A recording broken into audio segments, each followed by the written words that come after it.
This is the Friday, November 8th, 2019 version of the Market Plus segment. Joining us once again is Naomi Blohm. Naomi, I'm sorry I had to cut you off there right at the end of the program. We were talking about the lean hog market. Yes.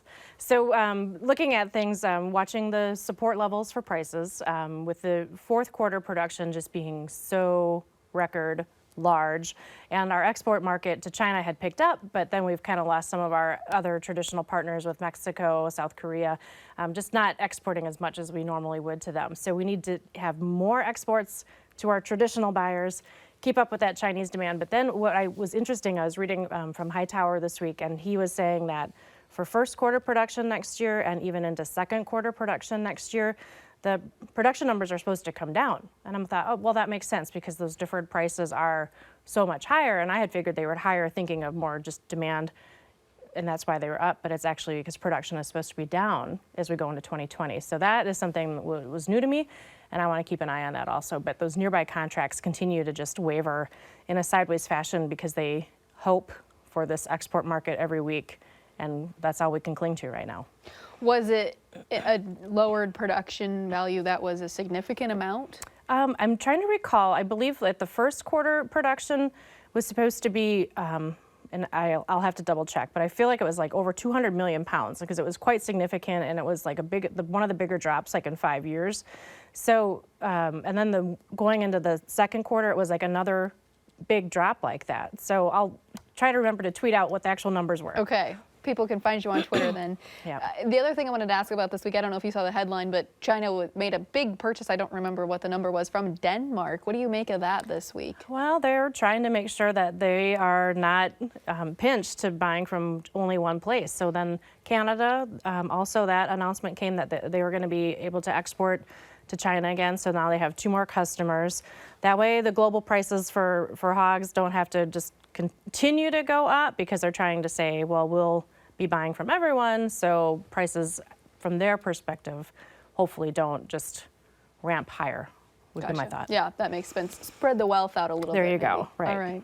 Keeping with the theme of livestock here, we've got a question from Linda in South Dakota, and I think you got at this during the main program, but I want to make sure we hit that point home for her.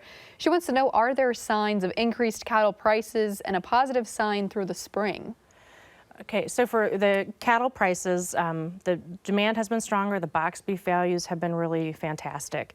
So that is what has led this price rally thus far. And we are absolutely deserving to be of every price that we are at right now. The only caution for the rest of fourth quarter is that seasonally prices a lot of times will slide lower for cattle in the month of November.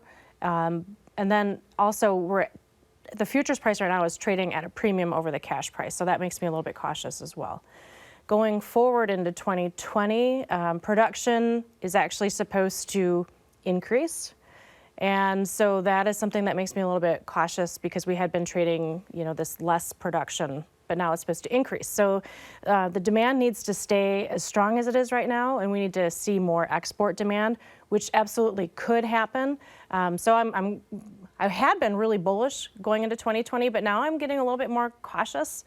I don't think that prices would fall apart by any means, but we need some more demand news to make prices rally.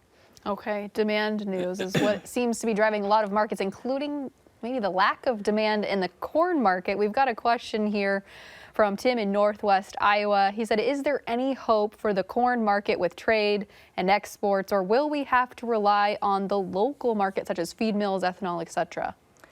That is something I've been wondering also. I'm actually a little surprised in a sense that our corn exports are as slow as they are, because the soybean and the wheats are actually on target for USDA expectations.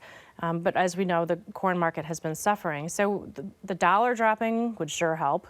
Beyond that, local markets. And I think that the basis is showing that the demand is there in terms of demand for feed, local ethanol demand, and like we talked about on the show, ADM in Illinois clearly wanting corn, that they're willing to pay for drying. And that's a lot of places too. We're hearing that the demand is strong that way.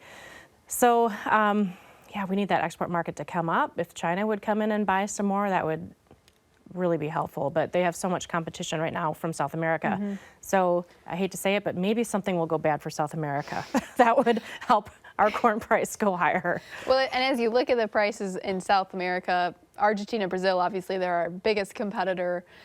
Are we priced comparatively to their corn markets? We had been coming down to get more equal, and I'm not quite sure where it's at right now. Okay, Yeah. so that's something we'll just have to wait and see, but it seems like if we're not priced comparatively to them, that will not help our exports by any but means. I almost thought I read that Brazil and Argentina were about out of what they could export. So, so hopefully then some of that business will come our way. And also remember that we're only 2 months into the calendar year as far as the USDA calendar year goes. So there is still time for corn to catch up, but it needs to get going soon. Right. Okay. So because this marketing year just started on Correct. USDA's calendar. Yeah. All right.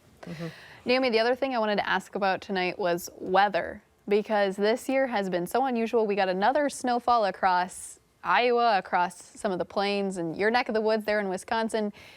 What is this year's weather like for you guys up there? What are you hearing from producers? Yeah, so we're on our third snow already in Wisconsin, and this one's going to stick because it's so cold. And producers are frustrated, just flat out frustrated.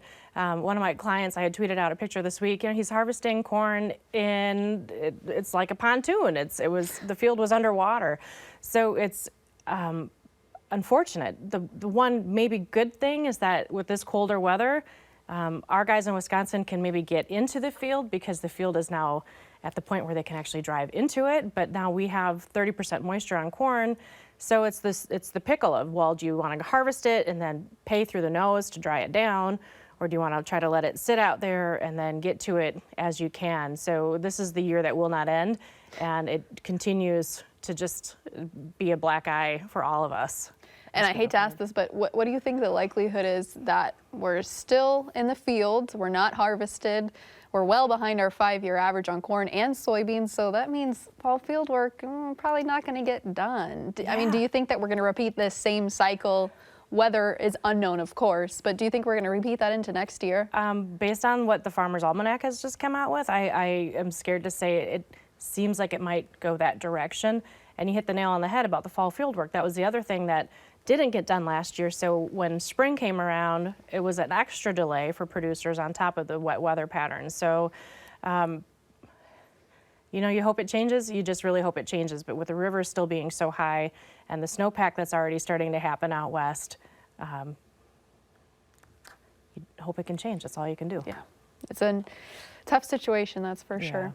Okay, so with all that stuff being said, Naomi, I think it sets us up nicely here for our last social media question coming to us from Jamie, wanting to know which crop should we plant more of in 2020, corn or soybeans, and which one of the two will have more profit potential given today's current prices? That's a good question. That's the first time I've been asked that question so far. Because normally, with harvest wrapping up, people are already getting ready to go with their seed purchases for the next year. And I almost say it's too soon to answer the question because we don't have enough pieces of the puzzle yet to know exactly where we are right now with our balance sheets. Because if the harvested acres come down and if the yield comes down more, that could really allow for a nice price rally yet to come for both corn and soybeans. And then if South America has any weather issues, it's a whole new ballgame. So I don't know that we can answer that question quite yet. But also if you're in a situation where you know you're going to be planting corn and beans, both, be thinking about the pricing opportunities as they come, because there will be opportunities, and a lot of times those best sales are the ones earlier in the year. So don't be complacent, even though you're out still harvesting. It's a weird year. It is a horrible year. It's just horrible. Well, Naomi Blohm, thank you so much. Yeah, thanks, Delaney. Join us again next week when we'll explore how one farmer prevailed in a 6-year battle with the U.S. government, and Matt Bennett will join us at the Market to Market table. Until then, thanks for watching, listening, or reading. I'm Delaney Howell. Have a great week.